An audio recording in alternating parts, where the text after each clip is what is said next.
Selamat datang di channel YT Artikel 2, sebelum mendengarkan cerita ini, siapkan terlebih dahulu headset, agar lebih dalam menghayati ceritanya. Dan untuk mendukung cerita ini, admin minta, untuk like, komentar dan tekan tombol merahnya, alias subscribe, dan bagikan ke media sosial kalian, terima kasih. Jangan lupa untuk bersyukur. Episode 38, Kisah seorang cleaning service yang ternyata anak orang kaya. Andika masih bertanya-tanya dalam hati, tentang pemanggilan Pak Irfan, apakah ada hal yang penting, sampai-sampai ia dipanggil, bersama dengan Panjul ke ruangan Pak Irfan. Sesampai di kantor Irfan, Panjul menutup pintu, melihat Irfan berdiri-berdiri di samping Adam sedang mengatakan sesuatu. Direktur Irfan. Direktur Irfan. Andika dan Panjul bersamaan menyapa Irfan. Irfan langsung memandang mereka berdua, lalu tidak mengatakan apa-apa. Tidak tahu ada keperluan apa Direktur Irfan memanggil kita kemari. Tanya Andika. Bukan aku yang mencari kalian, Direktur Rahman Wijaya yang mencari kalian, ucap Irfan santai.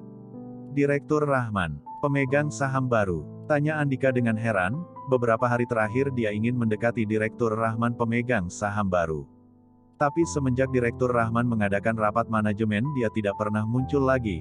Ini membuat Andika tidak sabar menunggu. Tidak disangka Direktur Rahman pemegang saham baru ingin menemuinya, bagaimana mungkin dia tidak senang.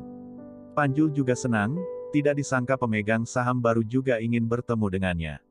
Apakah pemegang saham baru ingin mempromosikan aku? Panjul merasa ini sangat memungkinkan, karena semua debt memiliki manajer atau direktur, dan hanya di bagian kebersihan dia seorang sebagai kepala cleaning service, yang tampak sangat tidak mungkin. Tampaknya pemegang saham baru benar-benar ingin mengembangkan perusahaan. Kalau begitu, bagian cleaning service juga harus memperluas rekrutmen, mempunyai seorang manajer dan kepala cleaning service baru sesuai prosedur. Melihat Irfan mengangguk, Andika dan Panjul saling memandang, mereka bisa melihat kegembiraan di dalam mata masing-masing. Tak lama, pintu kantor Irfan terbuka. Panjul dan Andika pertama kalinya menghampiri. Tapi setelah melihat Rahman Wijaya, kedua orang ini mengerutkan kening. Rahman Wijaya, kamu tidak pergi bekerja, datang ke kantor Direktur Irfan untuk apa? Tegur Panjul dengan tenang. Andika memandang Rahman dengan menghina, lalu berbalik berkata kepada Irfan, Direktur Irfan, aku pikir orang seperti Rahman Wijaya sama sekali tidak menaati peraturan perusahaan, lebih baik pecat dia, ini bagus untuk menunjukkan kedisiplinan perusahaan di depan karyawan lain. Irfan menyeringai tersenyum dingin, hari ini memanggil Andika dan Panjul datang, karena pihak kepolisian sudah menyelidiki dengan jelas, orang yang memfitnah Luna adalah Andika dan Panjul kalian berdua. Ketika Rahman mendengar mereka berdua memfitnah istri sendiri, dia sangat marah, lalu meminta Irfan memanggil mereka berdua naik. Irfan hanya seorang bawahan kecil di depan Rahman Wijaya, dan Andika ingin dia memecat Rahman Wijaya, bukankah ini sebuah lelucon? Dia bisa terus berada di perusahaan atau tidak, dan mempertahankan 30% saham Elektronik Harmoni, itu sepenuhnya tergantung dari mood Rahman Wijaya, apalah Andika ini. Iya, Direktur Irfan, aku sarankan kamu memecat Rahman Wijaya, pemegang saham baru Direktur Rahman akan datang, dia yang masih mengabaikan kedisiplinan perusahaan, pasti akan menyebabkan ketidakpuasan Direktur Rahman, tambah Panjul. Sudah selesai bicara, kalau sudah, diam, ucap Rahman menatap mereka berdua dengan santai, berbalik berjalan menuju posisi Irfan. Panjul dan Andika sekali lagi diabaikan oleh Rahman, mereka marah, tapi Irfan tidak bertindak, mereka juga tidak enak mengatakannya lagi. Kak Rahman, sapa Adam pada Rahman. Rahman mengangguk, duduk sombong di kursi yang biasa diduduki Irfan. Melihat pemandangan ini, Andika marah, Rahman, siapa kamu? Beraninya duduk di kursi Direktur Irfan, kamu sudah bosan hidup ya? Rahman meraih asbak di atas meja dan melempar ke arah Andika, berteriak marah, persetan, kamu pikir kamu siapa?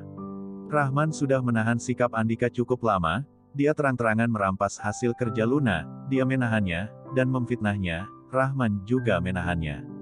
Tapi Andika memfitnah istrinya dengan kejam di belakang, dia sudah tidak bisa menahannya lagi. Kamu, berani-beraninya kamu kurang ajar di depan Direktur Irfan. Dada Andika kesakitan dilempar asbak, dia hampir meneteskan air matanya. Panjul berteriak marah, mengepalkan tinjunya ingin memukul Rahman. Pemegang saham baru akan datang, Andika pasti akan mendapatkan kepercayaan pemegang saham baru. Melihat Panjul ingin memukul, Rahman sangat marah.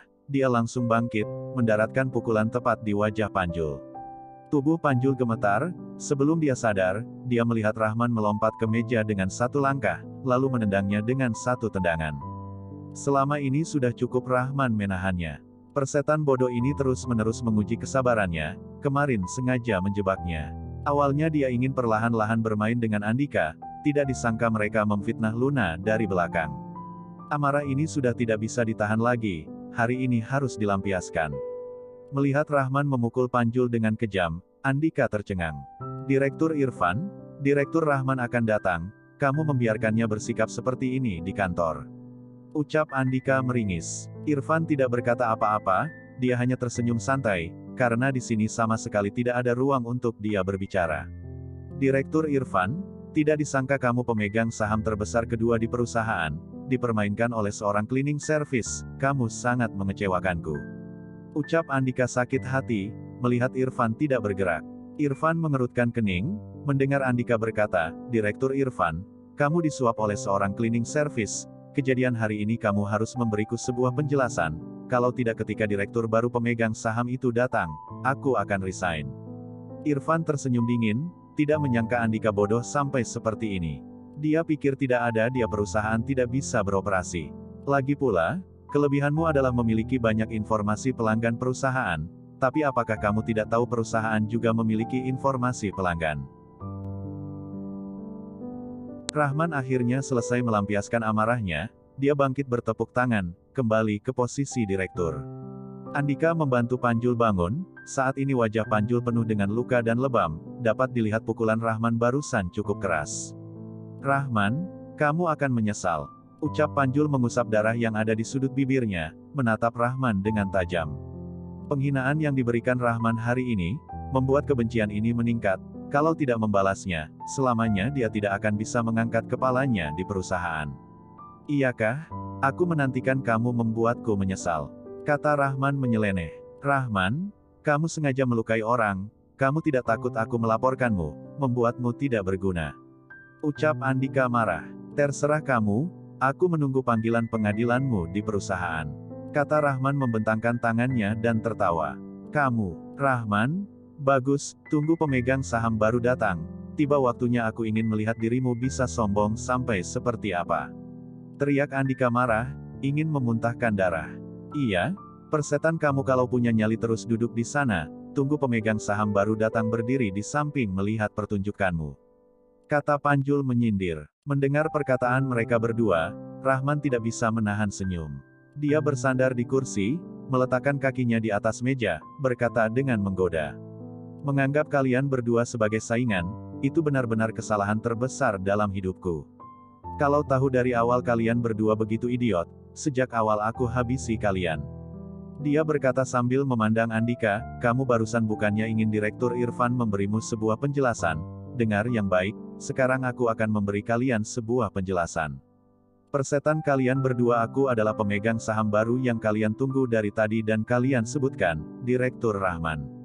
Akulah yang disebut Irfan Direktur Rahman itu. Apa yang akan kalian lakukan sekarang? Apa masih ingin memfitnah istriku? Panjul dan Irfan, merasa ini semuanya seperti mimpi, mereka sangat tidak percaya.